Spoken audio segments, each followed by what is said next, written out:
To kickstart, I'd like you to give me an opportunity to now call on stage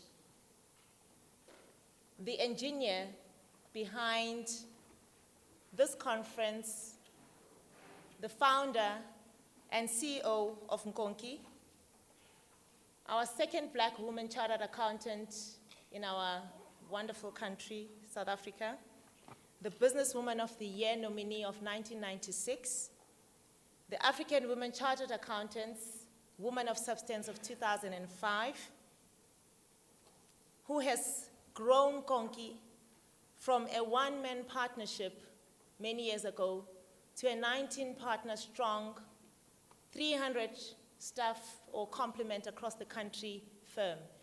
Please allow me to call upon Sindi. Sindi, thank you.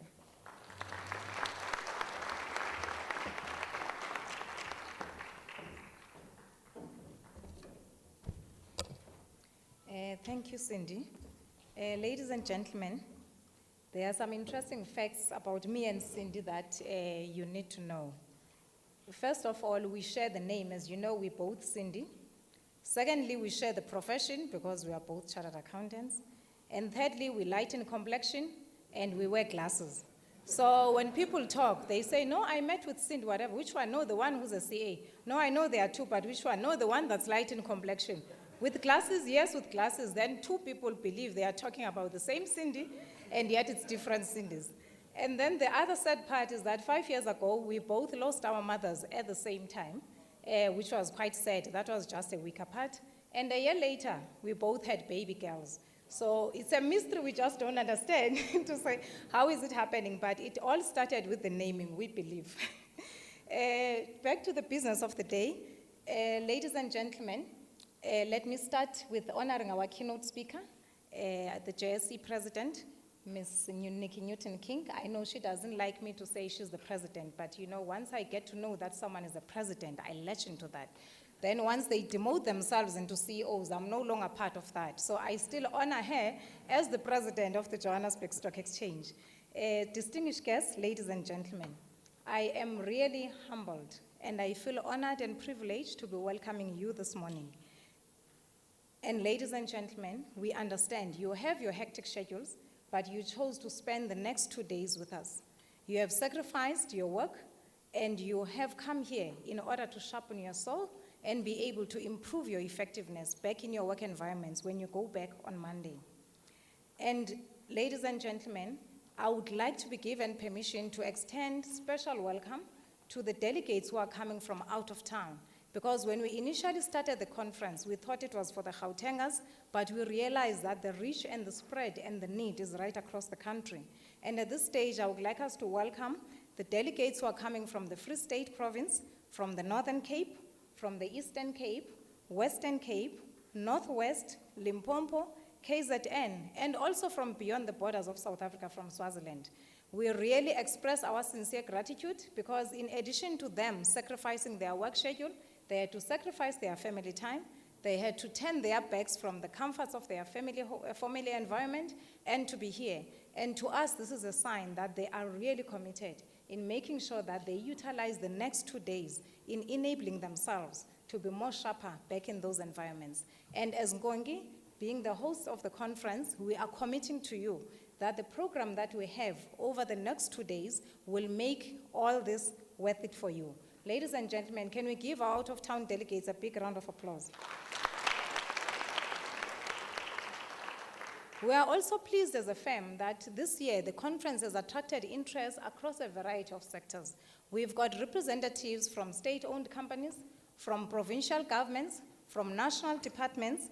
We have got representatives from municipalities, from cities, from educational institutions, and I think for us, this is quite heartwarming because we believe that audit committee effectiveness, if it can cut across and be enhanced across all these sectors of the economy, then our attempts as Nkonki for thought leadership within the audit committee space will not be ending here at the Sandton Convention Center, but it will be felt and be visible felt right across our major economy.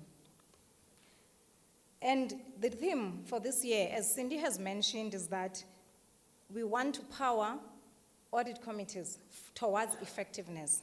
and that's what we intend to do.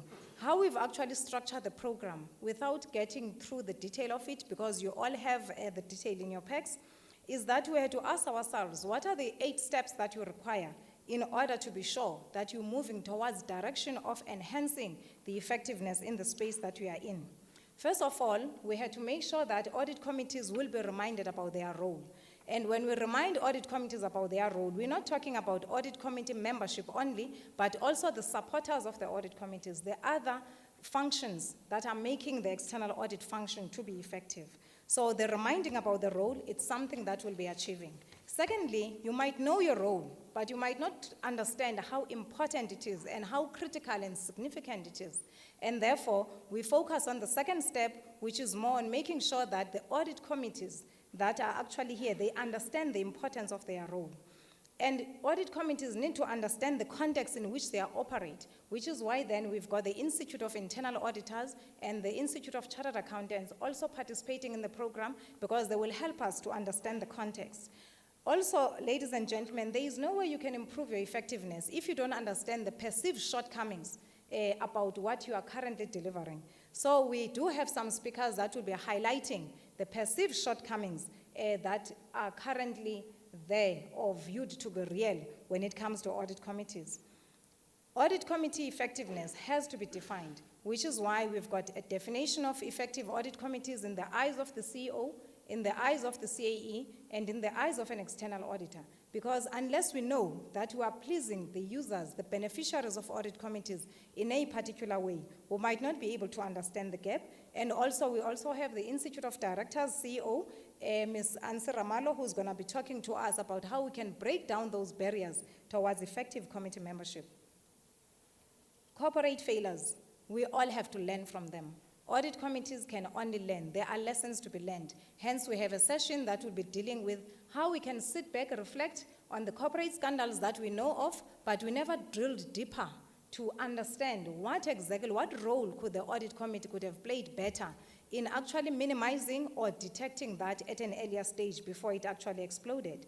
And we want to demonstrate to you how effective audit committees work, which is why we've got this live 2-hour simulated audit committee that will take place. And after that, you'll have opportunities also to ask questions, because at the end of the day, you must walk out here having heard, having listened, having seen, and having observed. And I will be using all our 4 senses of learning.